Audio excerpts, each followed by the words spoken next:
Dear student, पहले lecture में हमने एनाटॉमी की इंट्रोडक्शन की, दूसरे लेक्चर में फिजियोलॉजी की। अब ये तीसरा लेक्चर है, हम इसमें सब डिवीजन करते हैं एनाटॉमी की, यानी एनाटॉमी को फर्दर ब्रांचेस में डिवाइड करते हैं। इसमें एनाटॉमी को पहले हम 3 मेन ब्रांचेस में डिवाइड करते हैं।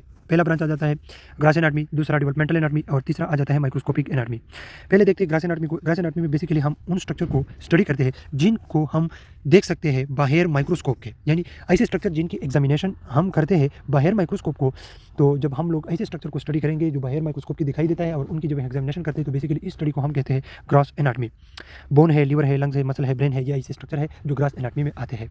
और फिर ग्रास एनाटॉमी को हम 3 ब्रांचेस में डिवाइड करते हैं। इसमें पहला आ जाता है सिस्टमिक ग्रास एनाटॉमी, दूसरा ब्रांच आ जाता है रीजनल एनाटॉमी और तीसरा इसमें जो ब्रांच आ जाता है सरफेस एनाटॉमी। ये जो सिस्टमिक ग्रास एनाटॉमी है और जो रीजनल एनाटॉमी है और इसके साथ साथ सरफेस एनाटॉमी, ये तीनों के तीनों ये फिर टाइप है किस एनाटॉमी के? ग्रास एनाटॉमी के। अब इनको हम 1 बाय 1 देखते हैं। अब सबसे पहले हम देखते हैं सिस्टमिक एनाटॉमी। सिस्टमिक एनाटॉमी में हम बॉडी को स्टडी करते हैं सिस्टम बाय सिस्टम, यानी एक बॉडी में जितने भी सिस्टम होते हैं वो हम सारे के सारे सिस्टम को सिस्टमिक एनाटॉमी में ही स्टडी करते हैं। बॉडी में होता है डाइजेस्टिव सिस्टम, बॉडी में डाइजेस्टिव सिस्टम भी होता है, बॉडी में रिस्पायरेटरी सिस्टम भी होता है और इसके साथ साथ बॉडी में सर्कुलेटरी सिस्टम भी होता है, बॉडी में रिप्रोडक्टिव सिस्टम भी होता है। अब जब हम बॉडी को एक 1 बाय 1 यानी एक सिस्टम स्टडी करते हैं, फिर दूसरा, फिर तीसरा, फिर चौथा, फिर पांचवा, इस तरीके से जब बॉडी को हम लोग सिस्टम बाय सिस्टम स्टडी करते हैं, तो इस किस्म की स्टडी को हम लोग सिस्टमिक एनाटॉमी कहते हैं। जब दूसरे ब्रांच के बारे में हम बात करते हैं जिसका नाम है रीजनल एनाटॉमी। अब रीजनल एनाटॉमी का क्या मतलब है? रीजनल एनाटॉमी को हम इस तरीके से डिफाइन करते हैं, जब भी हम बॉडी में स्पेसिफिक रीजन के बारे में स्टडी करते हैं और उस स्पेसिफिक रीजन में जो स्ट्रक्चर होते हैं यानी जब भी हम स्टडी करते हैं all the structure in a specific region of the body, all the structures in the specific reason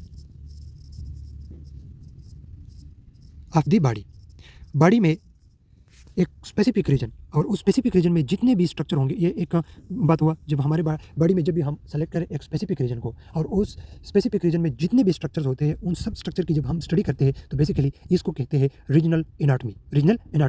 example के तौर पर अगर देखा जाए तो चेस्ट कैविटी ये एक स्पेसिफिक रीजन है बॉडी में। अब इसमें जितने भी स्ट्रक्चर है, जैसे कि चेस्ट कैविटी में कौन कौन से स्ट्रक्चर है, इसमें है लंग्स। अब इनकी जब हम स्टडी करते हैं कि ये एक स्पेसिफिक रीजन हुआ और इस स्पेसिफिक रीजन में ये जितने स्ट्रक्चर है इसको हम लोग कहते हैं रीजनल एनाटॉमी। इस तरीके से एब्डोमिनल कैविटी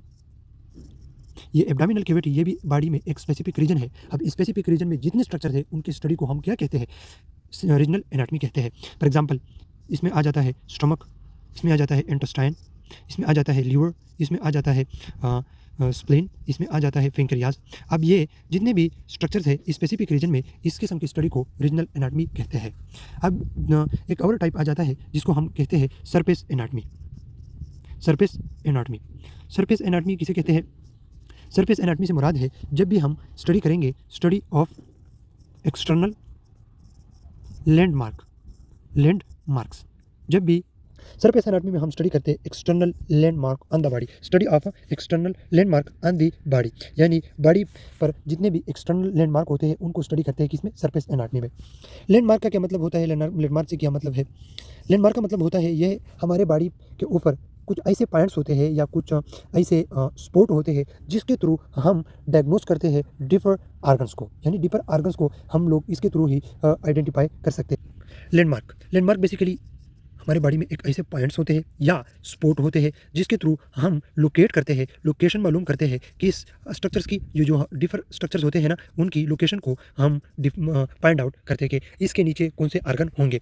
जैसे कि अगर देखा जाए तो हार्ट्स को अगर हम लोकेट करते हैं ना, तो हार्ट्स को लोकेट करवाने के लिए हम चेस्ट में एक स्पेसिफिक पॉइंट होता है, एक स्पेसिफिक स्पॉट होता है चेस्ट पे, जिसके थ्रू हम लोकेट कर सकते हैं कि इसके नीचे क्या है, इसके नीचे हार्ट है। यानी चेस्ट में अगर चेस्ट में लेफ्ट साइड पर, चेस्ट में किस साइड पे? लेफ्ट साइड पे एक पॉइंट होता है, उस पॉइंट के थ्रू हम लोकेट करवा सकते हैं अपनी ही हार्ट्स की पोजीशन को।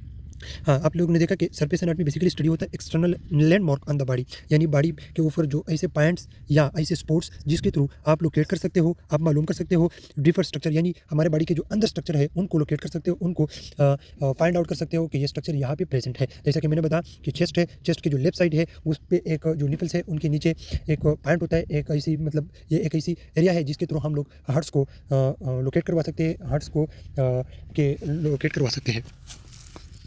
स्टूडेंट, बात ऐसा है कि ये मेरे पहले लेक्चर है, इसमें स्पीच की भी प्रॉब्लम होगी और राइटिंग की भी मसला होगा, लेकिन वक्त के साथ साथ इंशाल्लाह सब कुछ ठीक ठाक हो जाएंगे। अब दूसरा मेन ब्रांच है जिसका नाम है डेवलपमेंटल एनाटमी। उनको देखते हैं कि डेवलपमेंटल एनाटमी बेसिकली किसको कहते हैं। डेवलपमेंटल एनाटमी में हम स्टडी करते हैं study of how body change and develops from the time it starts is a tiny cell until तब तक it become an adult।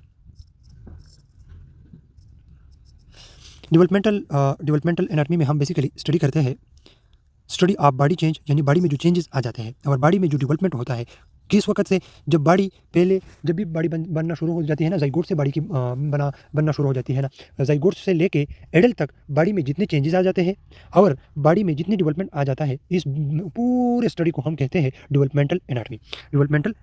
यानी डेवलपमेंटल एनाटमी जाइगोट से लेकर जब जाइगोट क्या होता है, जब स्पर्म और वो आपस में मिलते हैं तो इनसे क्या बन जाता है, तो इनसे बनता है जाइगोट, और इन जाइगोट से लेके एडल्ट तक जितने भी चेंजेस और जितने भी डेवलपमेंट्स आ जाते हैं, इसको बेसिकली हम क्या कहते हैं, डेवलपमेंटल एनाटमी। इंशाल्लाह इसको नेक्स्ट लेक्चर में मज़ीद डिटेल दे देंगे।